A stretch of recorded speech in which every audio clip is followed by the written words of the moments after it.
Yeah, ads. Everybody always brings up ads. Yeah, I mean, it was huge. It was a huge part of the company, you know. Starting with Marc, and then Matt carried the torch, you know, and like he really like excelled at that. Not a definite plan for the graphics, but I had like an idea in my head of like the general look, like bright colors, you know, very simple graphics, bright colors, like basically same kind of like ethos behind as the ad campaigns, like just self-deprecating, like fun, don't take shit so seriously, you know, because skateboarding, you know, the act of doing the shit is serious enough.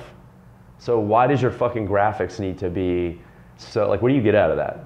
Yeah, I mean, they were rarely serious, and if they were, then it was sort of like, you know, veiled. It was just like a kind of like an inside joke or something, but it still somehow resonated with people.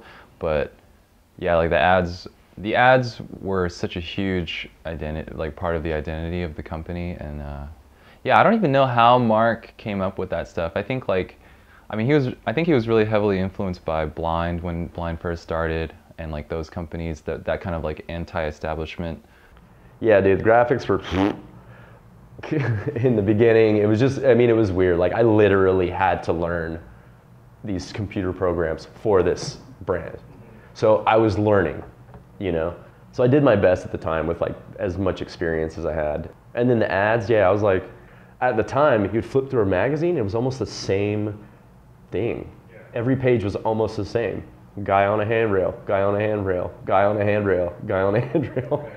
And you're just like, okay, that's gnarly, that's gnarly, that's gnarly. But it was almost like there wasn't much. It was like guy on a handrail, guy on a ledge, guy on a handrail, guy on a ledge. There was nothing funny. Like it was so fucking serious, you know. So I just had this idea. I'm like, what if we just don't do skate ads at all, you know?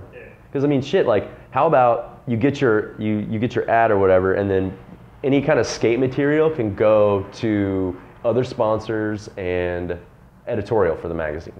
I guess maybe skating called for something like that again, like, you know, like a Blind type company to come along and kind of shake things up and, you know, kind of like, not point fingers, but kind of like be like, hey, like, you know, maybe you shouldn't be that serious, or maybe like, maybe big companies aren't always the way to go, you know. Like enjoi is really good at, like, it was like satire, you know. It was you know, a way to kind of look at what was popular and question that. In the old fashion of like the first world companies, like just kind of fucking off and talking shit on the industry or whatever, like how whack everything is, and you know, having fun with graphics that don't make sense, but it's like almost like, look, we can sell anything just because this dude's name's on it or whatever. Like that was like a big part of the ads. The ads were kind of like, you don't need to have an ad like all in the leap of faith or like kill yourself to, you know, sell skateboards. You can sell skateboards with, you know, humor and imagination, not just like stunts. I mean, there may have been one like with the skateboard in it, but there was never really any tricks, and that's cool. I like that. It's like, hey, you got to shoot an ad. You hear like dudes that ride for other companies are like, damn, dude, I got to shoot an ad this month, and they're like thinking like, what can I go do? What, like, is there a place I can go skate? I'm gonna have to break myself off. And then for us, it was like, damn, like, how are we gonna shoot this? Am I gonna go like, you know, running through a field naked, or like moon a goat? I had this idea of like, what could you do to get guys psyched on getting you an ad? You know, because I would still have to call people up like, hey, I need an ad. But then when you make that call, it's just like, they were just like, what are we gonna fucking do? You know, like, oh, I guess we're having a pirate party on Friday then. We need an ad. Let's have a party. So yeah, that was like the best way that I knew how to like make sure that the ads were like fun for everybody to do. Because sometimes like you gotta get a skate trick or whatever for an ad and it's not fun, it sucks. It's difficult for me, you know, because people see ads as like they're fans of the brand, and they see the ads and like they're stoked on whatever that ad is like saying or portraying. But it is true, man. Like it's different for me because those ads are really like a scrapbook of my entire life, you know.